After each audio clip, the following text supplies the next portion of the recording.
Hi, I'm Gary and welcome to my shop.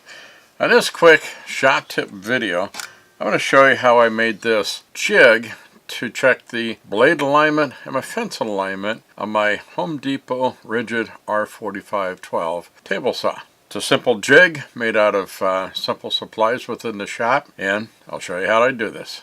Basically, I got a hold of a piece of red oak, probably about 1 by 3 inches, something like that. And when I got it, I looked at the wood grains on the ends to see if I can get some good, straight wood grains, whether it be that way or vertically or whatever. Because when I cut this, I want to cut it so that these wood grains are kind of going horizontally here. That way, if you have humidity expansion, wood grains are like this, it's going to expand sideways. That'll make it tighter in your miter slot. If the wood grains are horizontal, they're going to expand up and down, and that won't cause a constriction in your miter slot. So I got my fence set up, close to 3/4, maybe a little bit extra, and I kind of tweaked it a little bit by little bit until I got it to where it was a good fit into the miter track. And then I tweaked it a little bit more with a little bit of sanding, get a good snug fit. So I cut a long piece, and then I sawed that in half.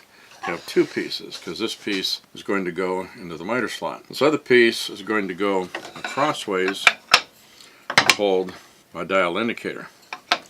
And I cut out a little bit here on that. Also on this, did a rabbet to fit this in here, good and snug.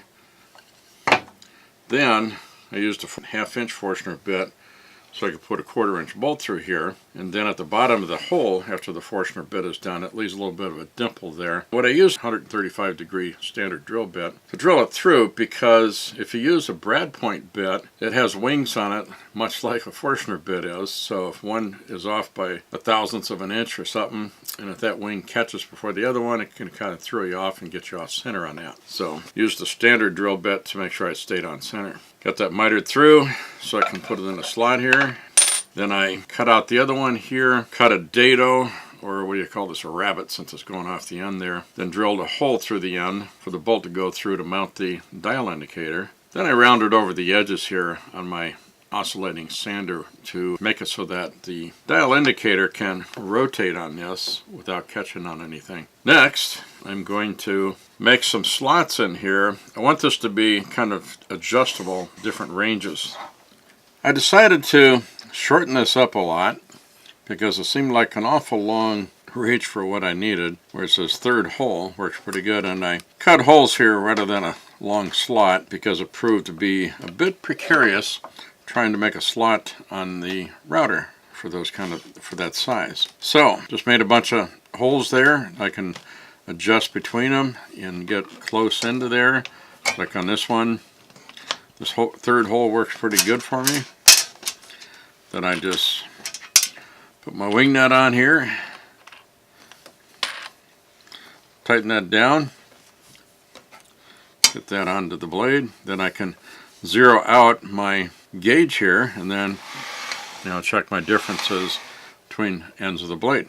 And that works out really great for me. So that way I can adjust this to align up my fence and the other miter slot, and vice versa for other applications. Well, thank you for watching this video. Hope you enjoyed it and you got some inspiration to make something. If you did, please give me a like and share it with your family and friends and fellow craftspersons. If you want to see what else I may come up with in the future, please subscribe and be sure to hit that bell icon so you won't miss out on anything. And as I always say, if the ladies don't find you handsome, at least they should find you handy. Thank you.